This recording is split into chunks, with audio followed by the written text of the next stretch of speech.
Dans cet épisode, je vais vous parler des bénéfices et des inconvénients du thé noir.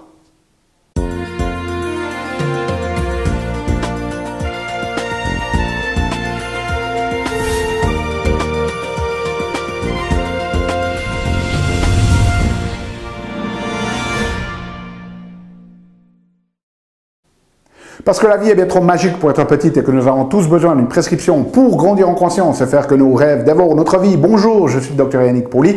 Bienvenue à un nouvel épisode d'une grande vie où chaque semaine, je vous propose de découvrir des stratégies pratiques pour grandir en conscience, qu'elles soient d'ordre physique, émotionnel, psychologique ou spirituel, parce que c'est cette conscience qui est au cœur d'une vie pleinement vécue et de notre évolution en tant qu'être humain. Alors, cette semaine, je vais vous proposer de découvrir les inconvénients et les bénéfices du thé noir. La raison pour cet épisode, elle est assez simple, c'est que dernièrement, j'ai eu une patiente qui s'est présentée avec comme symptôme principal de la fatigue.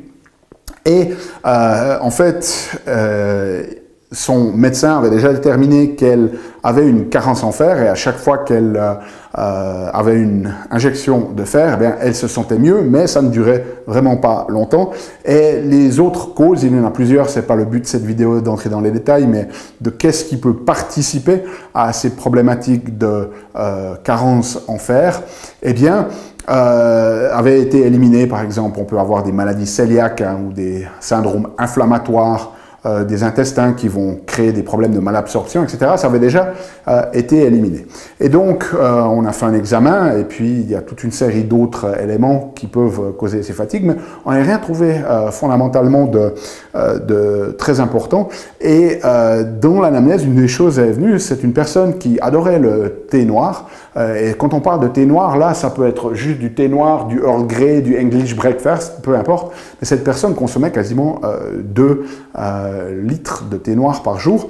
Et donc, une des suggestions, cela a été de réduire en fait cette consommation de thé noir. Et progressivement, les taux de fer de cette personne-là ont commencé de remonter et elle s'est sentie beaucoup mieux au niveau fatigue. Alors, comment est-ce possible que du thé noir cause de la fatigue? C'est un cas peut-être un petit peu extrême, mais ça a finalement stimulé cette conversation aujourd'hui. Alors, si vous êtes toujours encore en train de me suivre et votre attention est précieuse, je vous remercie de votre confiance et je vous propose donc de vous engager pleinement dans cet épisode en téléchargeant notre résumé infographique que vous trouvez dans notre espace collaboratif. Le lien est dans la description. Vous pouvez vous inscrire gratuitement, télécharger, obtenir la transcription de cet épisode et puis interagir avec nous, poser vos questions. Alors, les bénéfices du thé, il y en a plusieurs. La première chose, c'est que le thé noir, il est antioxydant, pas autant que le thé vert, mais il contient aussi des polyphénols et donc ça va avoir une activité antioxydante, c'est-à-dire que ça va protéger nos cellules contre les conséquences oxydatives de notre métabolisme.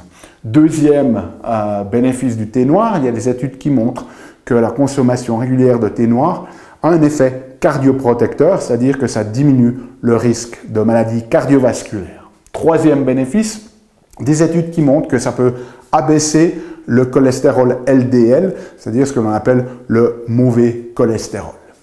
Aussi, amélioration du microbiome, notre flore intestinale va être très favorablement affectée par notamment les aliments qui sont riches en polyphénols et comme le thé noir en contient, ça va avoir un impact bénéfice sur notre flore intestinale, sur notre microbiome.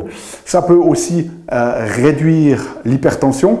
Quelques études qui montrent, alors c'est pas fantasmagoresque, dans les études montrent que la consommation régulière de thé noir, 1 à 2 tasses par jour, ça peut abaisser si on regarde, quand on vous mesure la pression, il y a ce qu'on appelle l'aspect systolique, diastolique, ça peut, le systolique c'est le chiffre en haut, 120 sur 80 par exemple, ça peut abaisser d'environ 5 points ce chiffre de pression systolique. Ensuite, ça va avoir un effet positif sur notre réponse postprandiale au glucose. Lorsque l'on mange des aliments sucrés, il va y avoir un pic de glucose dans notre sang. Et plus ce pic est marqué, moins c'est bon pour notre physiologie. Et le fait de consommer du thé noir peut aplatir, si vous voulez, un petit peu cette courbe des pics de glucose lors des repas. Et puis finalement, plusieurs études qui montrent que ça peut avoir un effet bénéfique sur le court terme, sur notre fonction cognitive, au travers de la théine et de certains thés qui contiennent un petit peu de caféine à l'intérieur. Donc ça, c'est pour les bénéfices. Maintenant, il y a 3 inconvénients majeurs au thé noir. Le premier, c'est qu'il est très riche en tanins. C'est un de ses composantes. Et ce tanin, lui, il peut venir se fixer justement sur le calcium, sur le zinc, mais aussi sur le fer. Et c'est exactement ce qui s'est passé dans le cas de cette patiente.